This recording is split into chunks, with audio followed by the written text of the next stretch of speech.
¿Qué pasaría si te dijera que hay una persona divina contigo ahora mismo, en este preciso instante, pero a quien la mayoría de los cristianos no conocen realmente? Una persona tan poderosa que Jesucristo, el mismísimo Hijo de Dios, dijo que era mejor que Él se fuera para que esta persona pudiera venir. Así es, lo oíste. Jesús dijo, te conviene que me vaya. Hoy vamos a hablar del miembro más incomprendido de la Trinidad, aquel que muchos consideran una fuerza impersonal, una energía mística o simplemente el bonito símbolo de una paloma blanca. Pero ¿qué pasa si todo lo que has aprendido acerca del Espíritu Santo es incompleto? ¿Cuántas veces has escuchado a alguien decir, creo en el Padre, creo en el Hijo, pero el Espíritu Santo, bueno, es complicado? ¿Cuántas veces te has preguntado, al fin y al cabo, qué es el Espíritu Santo? O mejor dicho, ¿quién es? En los próximos minutos, prepárate para un viaje transformador en el que descubrirás por qué el Espíritu Santo es una persona real, con emociones, voluntad y personalidad. Los 7 nombres reveladores del Espíritu Santo que cambiarán tu perspectiva. ¿Cómo funciona realmente la Trinidad? Sin analogías débiles ni explicaciones confusas, evidencia bíblica incuestionable que probablemente nunca notaste. Y lo más importante, cómo esto cambia absolutamente todo en tu vida espiritual. Si estás listo para conocer verdaderamente a la tercera persona de la Trinidad, quédate conmigo hasta el final, porque lo que estás a punto de descubrir podría revolucionar tu fe. ¿Empezamos? ¿Sabías que la confusión sobre el Espíritu Santo no es nueva? Desde los primeros siglos del cristianismo, la Iglesia ha luchado por comprender y explicar quién es la tercera persona de la Trinidad. En el siglo III apareció un hombre llamado Sabelio. Tenía una teoría interesante. Dios era como un actor de teatro antiguo, con diferentes máscaras. A veces se aparecía como el Padre, a veces como el Hijo, a veces como el Espíritu Santo. Parecía lógico, ¿verdad? Un solo Dios, 3 manifestaciones. Pero esta idea presentaba un problema devastador. Si Dios es un solo Dios con diferentes máscaras, ¿a quién le oraba Jesús en Getsemaní? Hablaba consigo mismo, y en el bautismo de Jesús fue todo una obra divina. Luego llegó Arrio en el siglo IV. Su idea era diferente, pero igualmente peligrosa. Para él, el Espíritu Santo era una criatura creada por Dios, pero no Dios mismo, como un ángel superpoderoso, quizás.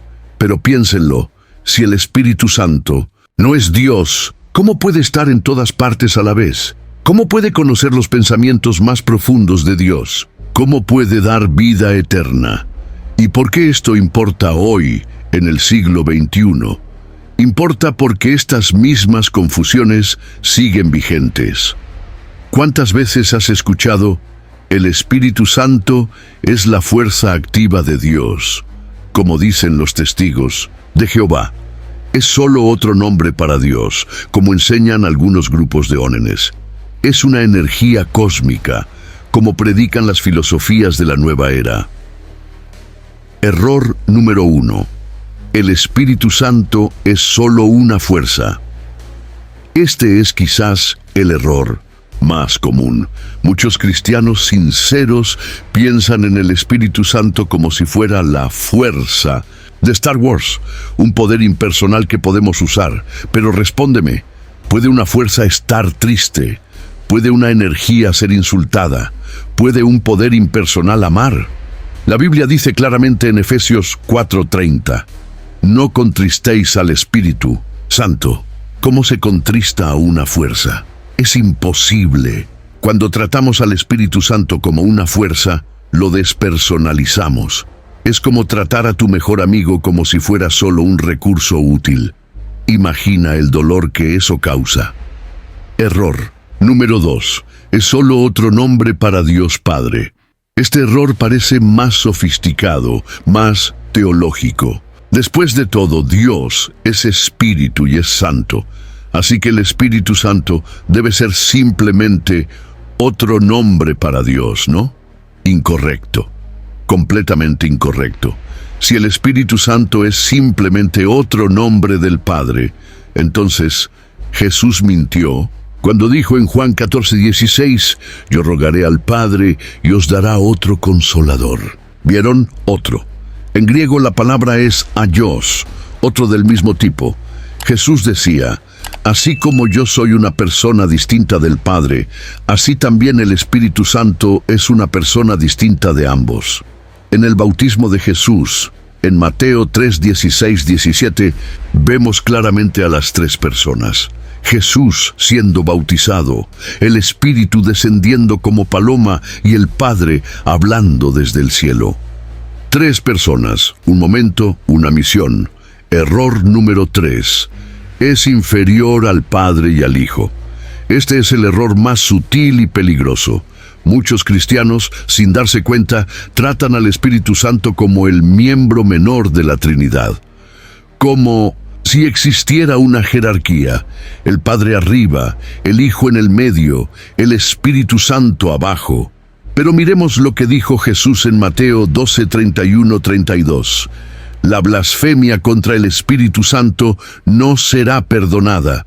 Un momento, ¿es la blasfemia contra el Espíritu más grave que contra el Hijo? ¿Cómo es posible si Él es inferior? La verdad es que el Espíritu Santo es tan divino como el Padre y el Hijo. Es eterno, omnipresente, omnisciente y omnipotente. Él es Dios. Si te sientes un poco perdido ahora mismo, no te preocupes. Incluso a los discípulos que acompañaron a Jesús durante 3 años les costó comprender. ¿Recuerdan Hechos 19:2? Pablo encontró a unos discípulos y les preguntó, ¿recibieron el Espíritu Santo cuando creyeron?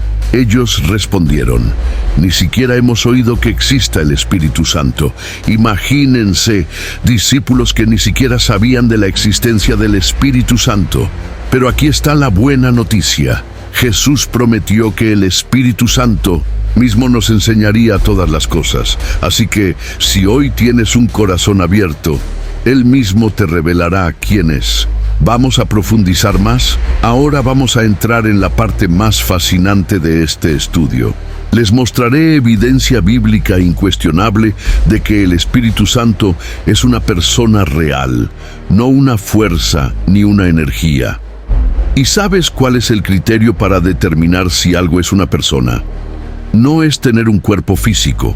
Después de todo, los ángeles son personas y no tienen cuerpo.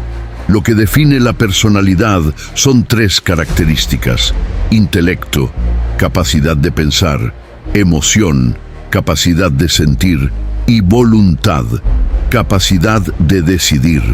Veamos si el Espíritu Santo tiene estas 3 características. 1. Piensa y tiene conocimiento. Comencemos con 1 Corintios 2:10-11. Pablo escribe algo asombroso. El Espíritu todo lo escudriña, incluso lo profundo de Dios. Porque ¿quién de los hombres conoce los pensamientos del hombre, sino el Espíritu del hombre que está en él? De la misma manera, nadie conoce los pensamientos de Dios, sino el Espíritu de Dios. ¿Entendiste? El Espíritu busca. Esa palabra en griego es ereunao. Significa investigar cuidadosamente, examinar, explorar. Pero no se queda ahí. Él conoce las profundidades de Dios. Ni siquiera los ángeles más poderosos, ni los querubines que están ante el trono conocen los pensamientos más íntimos de Dios. Solo el Espíritu Santo. Y hay más. En Romanos 8:27, Pablo habla de la mente del Espíritu. En griego, phronema significa forma de pensar, mentalidad, perspectiva. ¿Tiene mente una fuerza? ¿Tiene pensamientos una energía? Claro que no. Déjame decirte algo práctico. ¿Alguna vez has tenido esa experiencia de leer la Biblia y de repente un versículo que has leído 1000 veces adquiere un significado completamente nuevo? Como si se te encendiera una bombilla. Este es el Espíritu Santo usando su mente infinita para revelar verdades a tu mente finita. Él es el Maestro Divino que Jesús prometió. 2. Siente emociones. Esto te conmoverá. El Espíritu Santo no es solo intelectual, sino profundamente emocional. Efesios 4:30 nos advierte: no contristéis al Espíritu Santo de Dios. La palabra griega aquí es lupeo, causar dolor, angustia, profunda tristeza. Es la misma palabra que se usó para describir la tristeza de Jesús en Getsemaní. Piénsalo un momento. Cada vez que pecas conscientemente, cada vez que te resistes a su voz, le causas un verdadero dolor a una persona real que te ama infinitamente. Pero no es solo tristeza lo que siente. En Romanos 15:30, Pablo habla del amor del Espíritu. Sí, el Espíritu Santo ama. Tiene la capacidad de amar profunda y personalmente. Y en Isaías 63:10 vemos que el pueblo contristó su Espíritu Santo.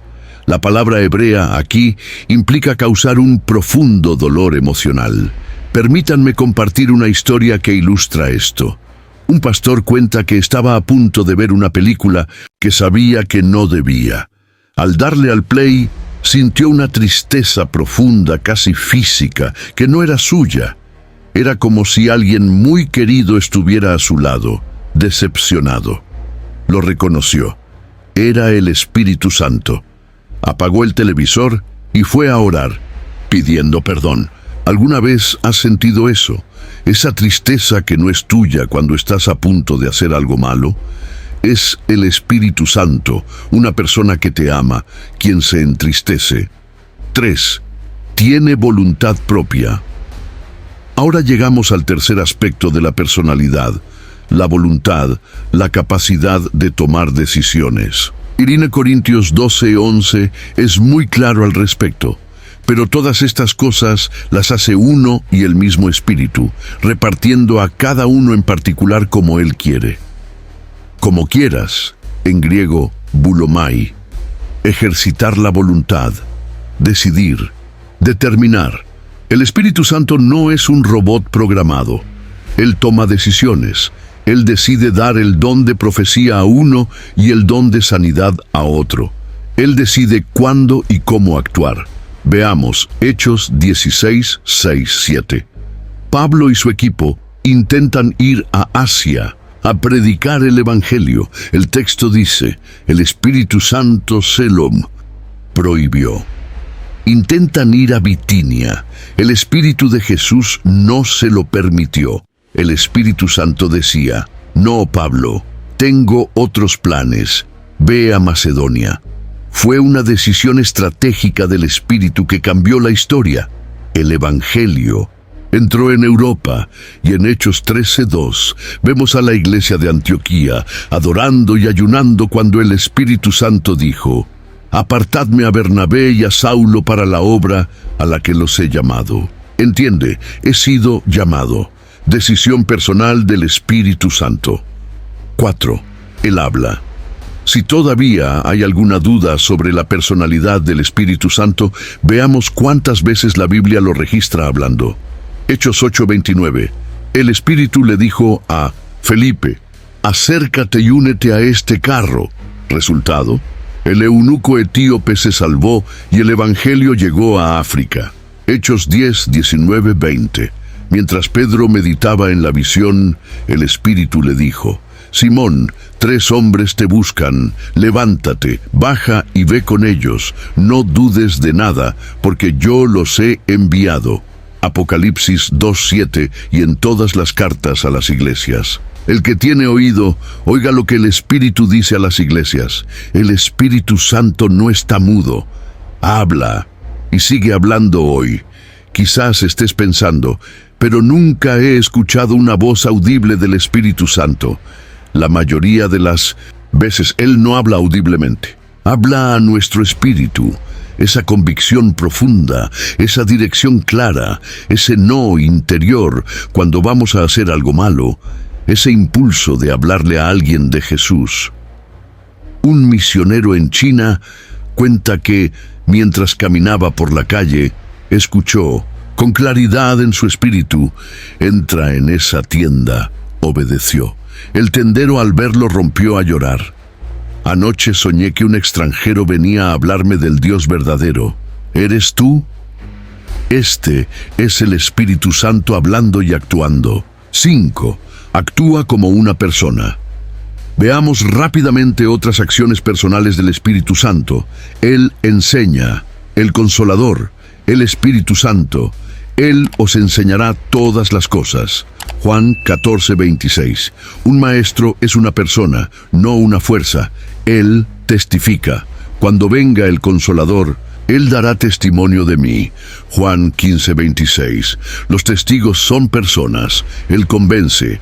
Cuando Él venga, convencerá al mundo de pecado. Juan 16:8. Solo las personas pueden argumentar y convencer. Él intercede. El Espíritu nos ayuda en nuestra debilidad. El Espíritu mismo intercede por nosotros con gemidos indecibles. Romanos 8:26. Un intercesor es alguien que ora por otro. Él guía todos los que son guiados por el Espíritu de Dios. Estos son hijos de Dios. Romanos 8:14. Un GPS no es una guía personal, es solo una herramienta. El Espíritu es un guía personal. Él ordena. El Espíritu le dijo a Felipe. Hechos 8:29. Solo las personas dan órdenes. Él prohíbe, el Espíritu Santo se lo prohibió. Hechos 16:6. Solo las personas pueden prohibirlo. Detente un momento y reflexiona. ¿Una fuerza impersonal puede estar triste cuando pecas? Decide qué don espiritual recibirás. Dice instrucciones específicas para tu vida. Intercede por ti cuando ni siquiera sabes qué pedir. Enseñar verdades profundas acerca de Dios. ¿Te amo personalmente? La respuesta es un no rotundo. Solo una persona puede hacer todo esto. El Espíritu Santo no es un ello, es un Él. No es una cosa para usar, sino una persona para conocer, amar y obedecer. Y aquí está lo más asombroso. Esta persona divina, con todo el poder del universo, ha elegido vivir dentro de ti. No solo para visitarte ocasionalmente, sino para establecerse permanentemente en tu corazón. ¿Cómo es que esto no lo cambia todo? Ahora descubramos algo fascinante. La Biblia usa diferentes nombres para el Espíritu Santo y cada nombre revela un aspecto distinto de quién es y qué hace. Es como si cada nombre fuera una faceta de un diamante precioso. Exploremos los 7 nombres principales del Espíritu Santo y veamos qué nos enseña cada uno. 1. Espíritu de Dios. Este es el primer nombre que aparece en la Biblia. Génesis 1:2. Y el Espíritu de Dios se movía sobre la faz de las aguas. Desde el principio, antes de que hubiera luz, antes de que hubiera vida, el Espíritu de Dios estaba allí, activo en la creación. Este nombre enfatiza su deidad. Él no es un espíritu cualquiera, es el Espíritu de Dios mismo. Tiene toda la autoridad, todo el poder, toda la majestad de Dios. Pero tiene una implicación práctica maravillosa. El mismo Espíritu que transformó el caos en cosmos, que trajo orden del desorden, que creó belleza del vacío, es el mismo Espíritu que habita dentro de ti. Tu vida es un caos. El Espíritu de Dios se especializa en transformar el caos en orden. ¿Te sientes vacío? El Espíritu de Dios puede crear algo hermoso de la nada. Está todo oscuro. Fue sobre la oscuridad donde el Espíritu de Dios se cernió primero 2. Espíritu de Cristo. Romanos 8:9 nos sorprende con este nombre. Si alguno no tiene el Espíritu de Cristo, no es de él. Espera, Espíritu de Dios, Espíritu de Cristo. ¿Cuántos espíritus hay? Solo uno. Esa es la belleza de la Trinidad. El mismo Espíritu es el Espíritu del Padre y el Espíritu del Hijo. Unidad perfecta. Pero, ¿por qué Espíritu de Cristo? Porque es por medio del Espíritu que Cristo vive en nosotros. Jesús dijo: no os dejaré huérfanos, vendré a vosotros. Juan 14:18. ¿Cómo regresó Jesús? Por medio del Espíritu. Cuando el Espíritu Santo viene, trae consigo a Cristo. Por eso Pablo puede decir: Cristo vive en mí. Gálatas 2:20. Piénsalo. El mismo Espíritu que ungió a Jesús en el Jordán, que le dio poder para hacer milagros, que lo resucitó de entre los muertos, vive en ti. Tienes el Espíritu de Cristo. Puedes pensar como Cristo, amar como Cristo, vivir como Cristo. 3. Espíritu Santo. Este es el nombre más común, pero ¿te has parado a pensar alguna vez qué significa? Santo en hebreo es kadosh, separado, puro, distinto. En griego es agios, sagrado, consagrado.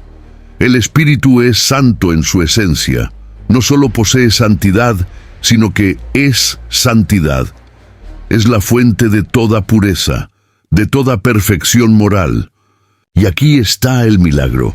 Este Espíritu Santo eligió morar en personas que no son santas como nosotros.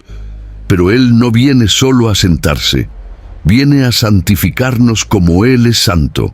Por eso Pablo habla de la santificación del Espíritu. 2 Tesalonicenses 2:13.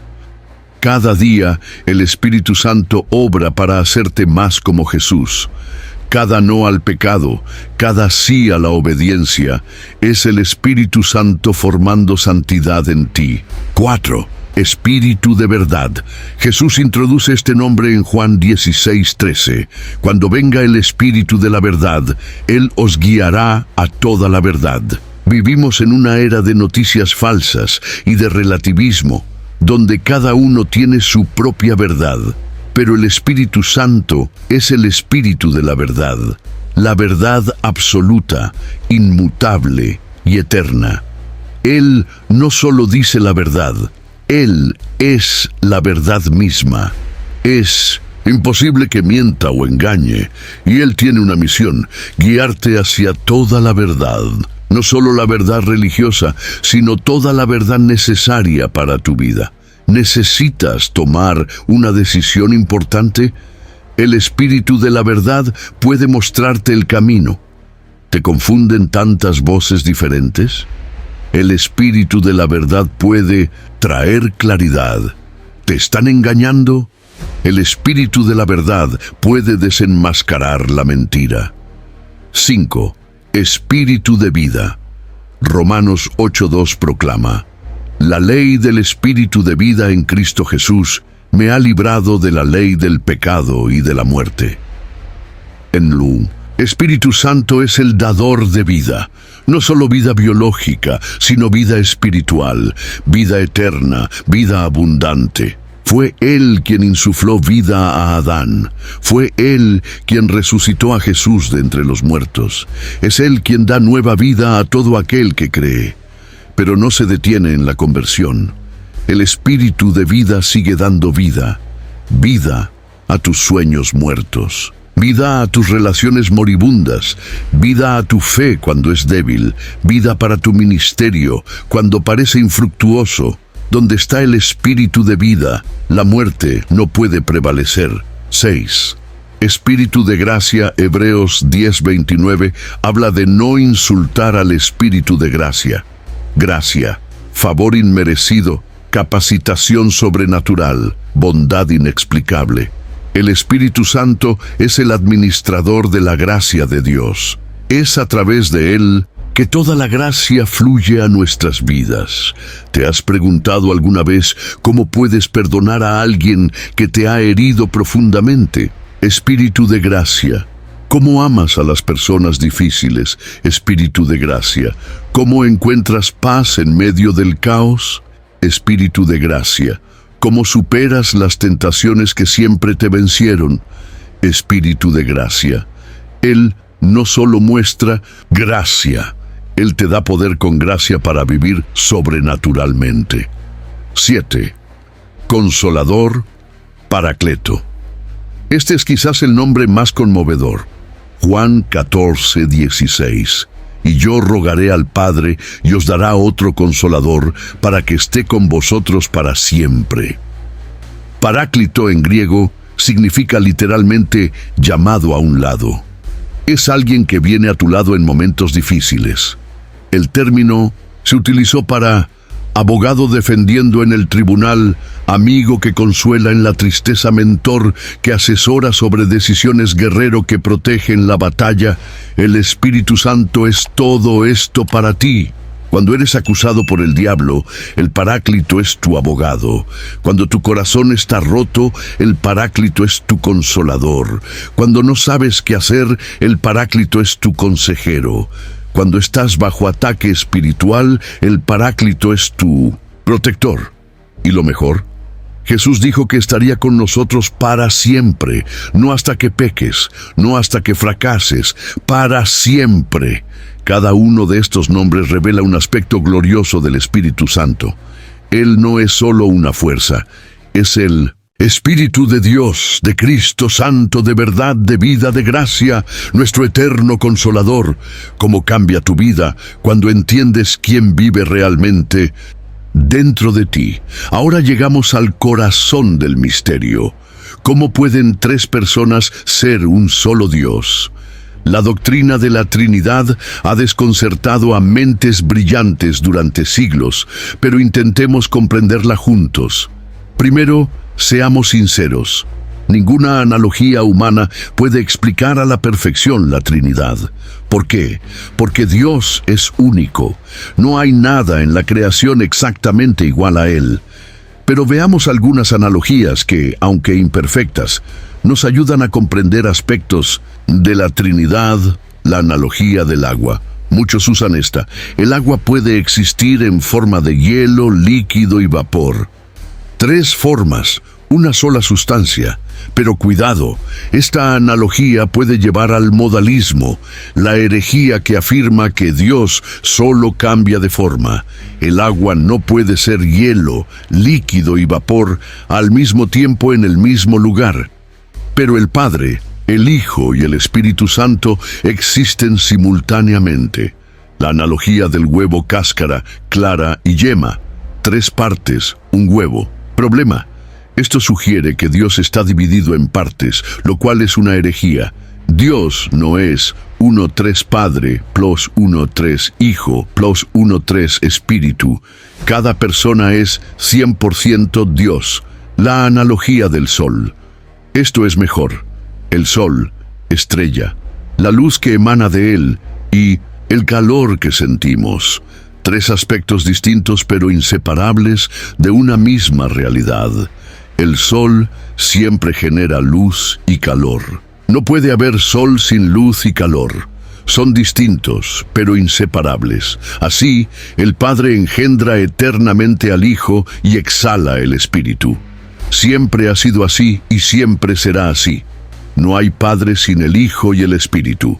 La danza divina, pericoresis. Los antiguos teólogos griegos tenían una hermosa palabra, perichoresis, que literalmente significa danza circular. Imagínese a tres personas bailando en círculo, moviéndose en perfecta armonía, tan cerca que parecen una sola persona, pero son tres personas distintas.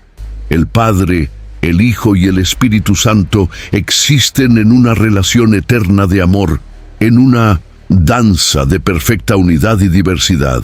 Y lo más asombroso, te han invitado a unirte a la danza. Jesús oró para que todos sean uno, como tú, Padre, en mí y yo en ti, que también ellos sean uno en nosotros. Juan 17:21. Textos clave de la Trinidad. Examinemos 3 pasajes bíblicos que muestran claramente la Trinidad. 1. El bautismo de Jesús. Mateo 3, 16, 17. Cuando Jesús fue bautizado, salió inmediatamente del agua. En ese momento, los cielos se abrieron y vio al Espíritu de Dios descender como una paloma y posarse sobre él. Y una voz del cielo dijo: «Este es mi Hijo amado, en quien tengo complacencia».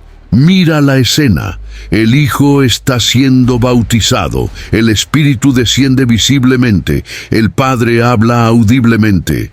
3 personas al mismo tiempo en diferentes lugares, actuando de forma distinta. No es modalismo, son 3 personas reales. Y nota, los 3 se centran en la misma misión: la salvación de la humanidad. Unidad de propósito en la diversidad de las personas. 2. La Gran Comisión, Mateo 28, 19.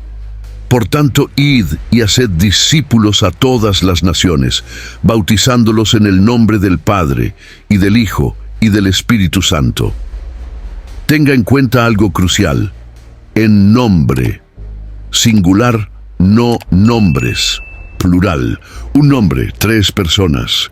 Si el Espíritu Santo fuera una sola fuerza, sería como decir, bautizando en el nombre del Padre, del Hijo y de la electricidad. Absurdo. El bautismo cristiano es trinitario, porque nuestra salvación es trinitaria. El Padre planeó, el Hijo ejecutado, el Espíritu aplica 3. La bendición apostólica, 2 Corintios 13, 14. La gracia del Señor Jesucristo, el amor de Dios y la comunión del Espíritu Santo sean con todos vosotros. Pablo no se estaba repitiendo. Cada persona de la Trinidad tiene un rol especial. La gracia viene a través del Hijo, el amor fluye del Padre, la comunión es creada por el Espíritu. Pero note, no es que el Padre no tenga gracia ni que el Hijo no tenga amor. Todos los atributos divinos pertenecen a las 3 personas, pero cada una tiene un papel especial en nuestra salvación. ¿Cómo obra la Trinidad en la salvación? Pongamos esto en práctica. ¿Cómo obra la Trinidad en tu salvación? El Padre planea. Efesios 1:4 dice que el Padre nos escogió en Él antes de la fundación del mundo.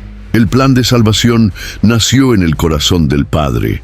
El Hijo provee. Juan 3:16, de tal manera amó Dios al mundo que dio a su Hijo unigénito. Jesús vino a cumplir el plan, a morir en la cruz, a pagar el precio. El Espíritu se aplica a Tito 3:5, nos salvó mediante el lavamiento de la regeneración y la renovación por el Espíritu Santo. El Espíritu toma lo que Cristo ha logrado y lo aplica a tu vida. Piense en una compra en línea. El Padre es quien decide comprar el regalo. El Hijo es quien paga el precio. El Espíritu es quien entrega a tu hogar. Sin ninguno de los 3 no. Hay salvación, unidad en la diversidad. ¿Cómo pueden 3 personas ser un solo Dios? La respuesta es amor. 1 Juan 4:8 dice, Dios es amor. No es que Dios tenga amor, Él es amor.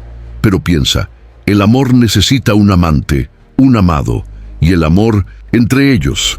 Si Dios fuera una sola persona en la eternidad, ¿cómo podría ser amor? ¿A quién amaría? Pero en la Trinidad, desde toda la eternidad, el Padre ama al Hijo, el Hijo ama al Padre. El Espíritu es el amor personificado entre ellos. Por eso Jesús pudo decir, me amaste antes de la fundación del mundo. Juan 17:24. ¿Por qué es importante? Quizás estés pensando, bien, bonita teología, pero ¿qué cambia esto en mi vida práctica? Lo cambia todo. Primero, no fuiste salvado por un solo Dios, sino que fuiste acogido en una familia divina. El Padre te adoptó, el Hijo te redimió, el Espíritu te selló. En segundo lugar, tienes acceso a las 3 personas. Cuando rezáis, Padre nuestro, habláis al Padre. Cuando dices, Jesús, ayúdame, clamas al Hijo. Cuando pides, Espíritu Santo, guíame, invocas al Espíritu Santo. En tercer lugar, experimentas el amor trinitario. El mismo amor que fluye entre el Padre, el Hijo y el Espíritu, ahora fluye a través de ti. En cuarto lugar, nunca estás solo, aunque todos te abandonen. El Padre está sobre ti, protegiéndote. El Hijo está a tu lado, intercediendo. El Espíritu está dentro de ti, fortaleciéndote. La Trinidad no es una doctrina fría para los teólogos, es la realidad más cálida y vibrante del universo. Un Dios que es relación perfecta, amor perfecto, unidad perfecta. Y tú has sido invitado a participar de esta realidad. Pasemos ahora de la teoría a la práctica. ¿Cómo obra el Espíritu Santo concretamente en nuestras vidas? Analicemos su obra desde el Antiguo Testamento hasta la actualidad. En el Antiguo Testamento, visitación temporal. En el Antiguo Testamento, el Espíritu Santo obraba de manera diferente. Venía sobre personas específicas, para tareas específicas, en momentos específicos. Consideremos a Sansón en Jueces 14:6. Entonces el Espíritu del Señor descendió sobre él con poder. El Espíritu descendió sobre Sansón para batallas específicas, pero también podía retirarse, como sucedió cuando pecó. Lo mismo con el rey Saúl, 1 Samuel 16:14. El Espíritu del Señor se apartó de Saúl. ¡Qué tragedia! Por eso David, tras su pecado con Betsabé, clamó desesperado: «No me quites tu Santo Espíritu». Salmo 51:11. Había visto lo que le sucedió a Saúl. En el Antiguo Testamento, el Espíritu capacitaba profetas para profetizar. Él ungió a reyes para gobernar, artesanos inspirados para construir el tabernáculo, jueces capacitados para liberar a Israel. Pero siempre fue temporal, siempre limitado, siempre para unos pocos elegidos. La promesa del cambio. Pero Dios prometió algo revolucionario a través del profeta Joel 2:28-29. «Derramaré mi espíritu sobre toda carne. Sus hijos y sus hijas profetizarán, sus ancianos soñarán sueños, sus jóvenes verán visiones. Incluso sobre mis siervos y mis siervas derramaré mi espíritu en aquellos días». ¿Notaste el cambio? Ya no se trata solo de profetas, reyes y jueces, sino de toda carne. No más distinción de género. Hijos e hijas, no más distinción de edad, viejos y jóvenes, no más distinciones sociales, ni siquiera entre sirvientes y criadas. Pentecostés, el gran cambio. Hechos 2 registra el cumplimiento de esta promesa. 120 discípulos se reunieron, orando y esperando. De repente, vino del cielo un estruendo como de un viento recio que soplaba, el cual llenó toda la casa, y todos quedaron llenos del Espíritu Santo. Pero el cambio no se limitó al ruido ni a las lenguas de fuego. El cambio fue mucho más profundo. De arriba adentro en el Antiguo Testamento, el Espíritu descendió sobre vosotros.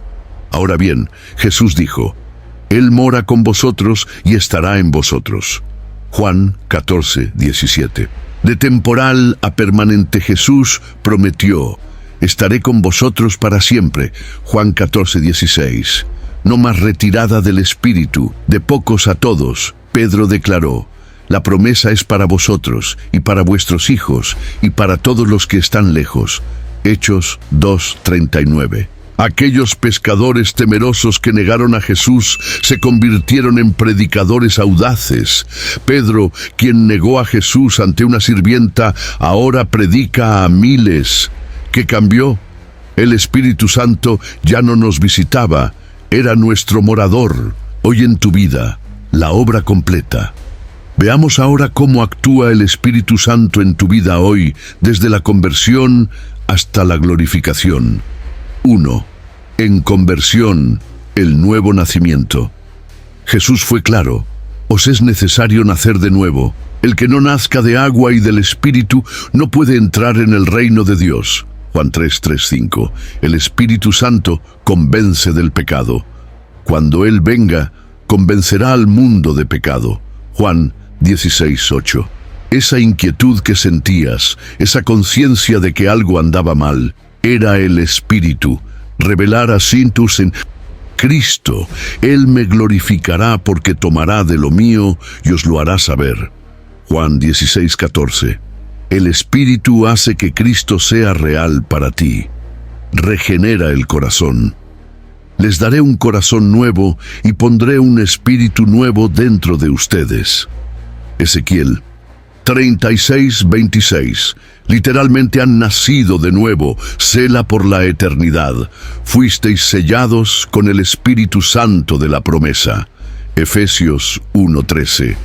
Como un sello de propiedad, pertenecéis a Dios. 2. En santificación, la transformación progresiva.